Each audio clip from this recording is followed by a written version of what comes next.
Hey everyone, and welcome back to Viral Trends. Over the past several weeks, headlines have been filled with the news of Megan Thee Stallion, Tory Lanez, and their fateful encounter on July 12. In the wake of the news that Tory had been arrested, it was revealed that Megan had been shot, opening a sorely needed but poorly conducted discussion about the dangers faced by black women in America, even the most famous of them.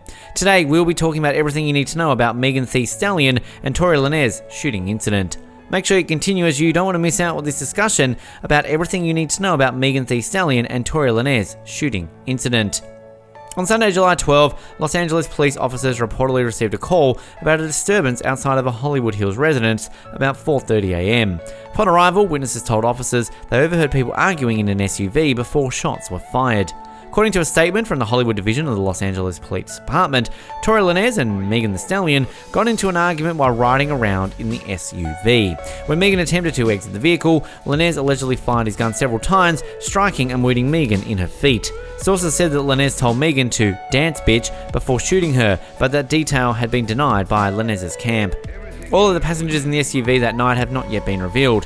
Megan's friend, Kelsey claimed she was in the vehicle on her post on Instagram shortly after the incident happened. Megan also stated that Tory was accompanied by his security team that night. Earlier reports state that police discovered Megan, Tory, and an unidentified woman in the SUV at the arrest time. It was initially reported that Megan and Tory were hopping between pool parties the night of the incident. The rappers were seen on Instagram Live with Kylie Jenner, who hosted a pool party at Kylie's Holmby Hills residence. On August 20, Megan Thee Stallion complained that Tory Lanez was the gunman who shot her in the foot following a July 12 pool party at Kylie Jenner's house. Megan alleged that Lanez's publicist was intentionally attempting to spread false information about the shooting, for which she was hospitalized and underwent surgery. While Lanez's real name, Daystar Pedersen, was arrested on a charge of carrying a concealed weapon in a vehicle, he was not arrested for allegedly shooting Megan, real name Megan Pete. Lanez was released on a $35,000 bail. Los Angeles Police Department reportedly had difficulties in finding witnesses who would help in the investigation, with some early reports saying Megan's injuries resulted from broken glass, not a gunshot. In a video shared, Megan admitted that she didn't tell cops what happened, explaining she thought the LAPD was aggressive, while recognizing she should have been upfront immediately. "I didn't get cut by no glass, but let me tell you why they aren't saying that," Megan said. "When the police came because the neighbors called the police come. I'm scared. All this shit going on with the police. I didn't want to die. I didn't want the police to shoot me because there's someone with a gun in the car with me." On October 8, there was a significant development in the investigation. The Los Angeles District Attorney's Office announced felony assault and gun charges against Lanez. According to an Instagram Live, Megan claimed that she was in Lanez's car with him, his bodyguard, and her friend, and that the four were arguing. Megan, who was in the front seat, left the car. She alleged that Lanez shot her through the car's back window. Megan insisted that rumors she had Lanez hit were bogus. She also said that the shooting didn't relate to Lanez's purported romantic interest with Kylie Jenner. While LA prosecutors didn't give many details in their press release announcing charges against vehicle, and Patterson was accused of shooting several times at the feet and wounding her. The criminal complaint identified the person Lanez allegedly inflicted great bodily injury upon as Megan P. The complaint said Megan P. was not an accomplice to the above offense. Later, a spokesperson for the Los Angeles District Attorney's Office said that the office had asked law enforcement for further investigation before making a filing decision on charge of felony assault with a semi-automatic firearm, personal use of a firearm. However, prosecutors asked law enforcement to do this on July 24, so their request had nothing to do with her public statement. It's unclear whether Meg's public comment ultimately played a role in prosecutors' decision to bring felony charges. It still appears to be unclear why Lanez allegedly shot Megan. Megan claimed in the video, however, that Lanez did it for no reason.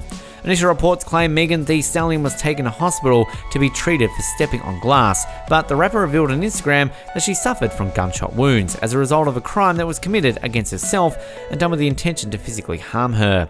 Police officers reportedly escorted Megan to the hospital where she underwent surgery to remove the bullets. 4 bullet casings were later recovered from the scene. There is no footage from the shooting, but a video has been circulating on the internet that seems to show the arrest. In the video, a woman believed to be Megan Thee Stallion is seen with her hands in the air. Another woman is kneeling on the ground close to the SUV. Later, 2 people believed to be Megan and Tory are standing with their backs to the camera as police officers and first responders walk by. At the end of the video, a woman asked Megan, "You okay?" when Lanez was arrested and was in charge of carrying a concealed weapon in a vehicle, not for allegedly shooting Megan. Now, Lanez is charged with one felony count each of assault with a semi-automatic firearm, personal use of a firearm, as well as carrying a loaded, unregistered firearm in a vehicle. Prosecutors reported he personally inflicted great bodily injury. If Lanez is convicted as charged, he will get up to 22 years and 8 months in state prison. So Lanez's legal problems are more severe than before, but the ultimate consequences won't be known until everything plays out in court. Prosecutors previously declined to comment on whether Megan could get in trouble for changing her story. However, authorities don't go after accusers and victims for changing what they said. People who experience trauma might change their stories after they've thought about an incident and had the time to process what happened. Robert Shapiro, who was on O.J. Simpson's defense team, notes there are many reasons someone might not provide accurate information right away. It's very similar to many of the women who have been victimized, who initially don't say anything and then years later change their mind for certain reasons. It's maybe out of fear of retribution, and maybe later they've been given some type of comfort that they can be safe. Following Megan's August 20 live stream, Jim Lewis, one of Lanez's lawyers, said, "We're not commenting right now." His publicist did not immediately respond to a request for comment. At the same time, Lanez remained quiet for the remainder of the summer. Then, on September 24, he tweeted, "To my fans, I'm sorry for my silence, but respectively, I got time today." Fans assumed he was heading to Instagram Live to finally tell his story of the story, but at midnight, Daystar, a surprise album, dropped online. "There is a time to stay silent," he tweeted, "and a time to speak, is all I could say on this." On the track Money Over Fallouts, Lanez says, "Megan, people trying to frame me for shooting, denying her claims." Later, he questions her injury and insinuates that Megan's team had tried to pay for his silence.